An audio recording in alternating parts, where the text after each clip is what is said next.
Magandang araw mga kabirdi. So ito ang isa kong mayabang na kalapati. So paris na. So siguro mamaya o bukas, no?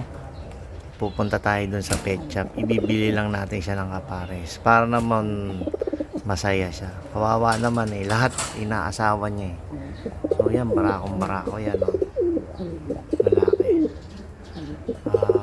Anong line pero masubukan.